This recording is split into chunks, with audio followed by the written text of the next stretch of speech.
स्वामी जी अगला सवाल ले लेते हैं। प्रीति बेरी का ये सवाल है, वो 26 साल से मल्टीपल स्क्लेरोसिस से जूझ रही हैं और बैलेंस और उनके जो पैर हैं वो भी अब डगमगाते हैं, तो उनके लिए क्या उपाय आप बताएंगे? तो मैं अभी बता रहा था, ये सीबकथॉर्न और साथ ही साथ ये स्पिरुलिना ये तो हमने पूरे देश को उपलब्ध करा दी थी। अश्वगंधा या मोरिंगा के साथ ले ले।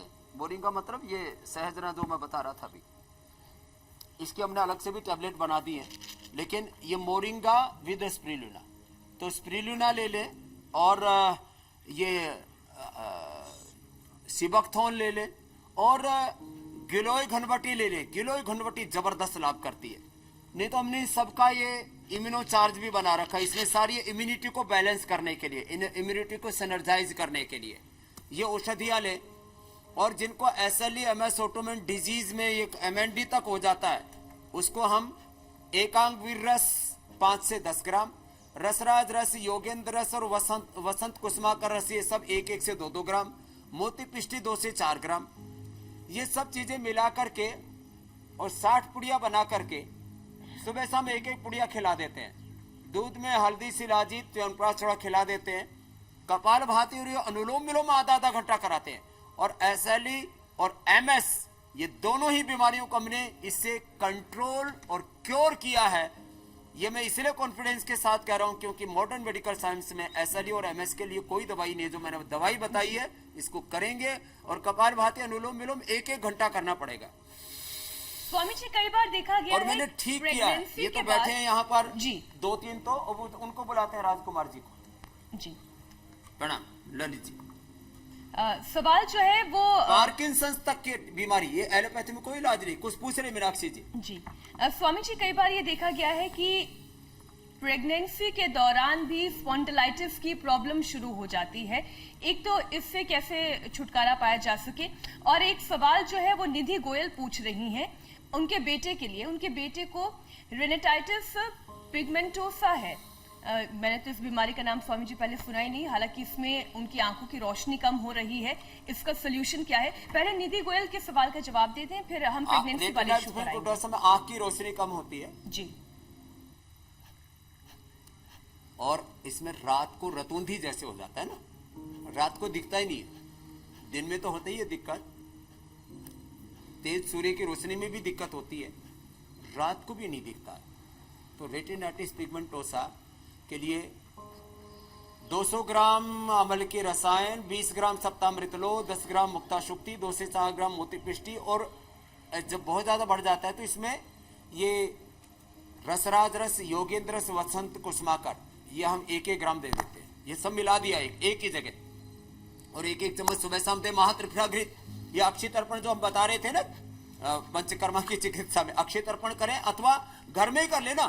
त्रिफला को आंखों में डाल लें, डाल करके लगातार नीचे कोई कपड़ा रख ले और उसमें थोड़ा उसको वाश करते रहे, आंखों को खोल करके आंखें उसमें ऐसे ही कर सकते हैं अपने घर में। अक्षय तर्पण जो है आई ड्रॉप डालते रहे, आई ड्रॉप से जो है वो डालते रहे महात्रिफला घृत। और महात्रिफला घृत 1-1 चम्मच खाएं। अनुलोम विलोम करें, जो अनुलोम विलोम करने में लगे हुए हैं, और ये पॉइंट पे दबाएं, ये पॉइंट पे दबाएं, और जो आप तो वो 100% रेटिनाइटिस पिगमेंटोसा अच्छा हो जाता है। जो आपने महिलाओं के लिए पूछा, एक दिन मैंने पूरा फॉर्मुलेशन भी बताया था। मातृत्व माने माँ को गर्भावस्था में पोषण पूरा चाहिए। उस पोषण के लिए लोग तरह तरह के जहरीली चीजें, केमिकल्स खाते रहते हैं। तो मातृत्व गर्भावस्था में, और मातृत्व प्लस जब गर्भावस्था के बाद अलग अलग तरह के लड्डू आदि बनाते थे, एक दिन मैं पूरा इंडिया टीवी पर बता के दिखाया था। ये चीजें उसके लिए रामबाण का काम करती है। और कुछ नहीं तो माताओं को प्राणायाम, और जितना बन पाए उतना सूर्य नमस्कार, सूक्ष्म व्यायाम, और दूध के साथ थोड़ा शतावर तो जरूर लेते। इसमें तो सारा का सारा पोषण है, माने प्रोटीन से लेकर, विटामिन से लेकर, न्यूट्रिशन से लेकर के, इसमें अश्वगंधा, इसमें शतावर से लेकर के सारी चीजें। लेकिन अपने घर में कम से कम इतना तो कर लें, दूध में थोड़ा शतावर ले लें, अनुलोम विलोम कर लें, सूक्ष्म व्यायाम कर लें। ये छोटी छोटी चीजों का करेक्शन लेंगे और मन को शांत रखें, ओंकार और गायत्री का जप करें, तो जच्चा और बच्चा दोनों स्वस्थ रहेंगे, और बच्चा स्वस्थ ही नहीं बुद्धिमान भी होगा। मीनाक्षी जी। स्वामी जी, एक सवाल राशिका का है। वो जयपुर की हैं और 20 साल उनकी उम्र है। वो बता रही कि 8 महीनों से वो ऑटो इम्यून डिजीज से जूझ रही हैं और वो आर्थराइटिस भी उनको है, उस पॉजिटिव है वो आर्थराइटिस के मामले में। तो उनके लिए क्या उपाय बताएंगे आप?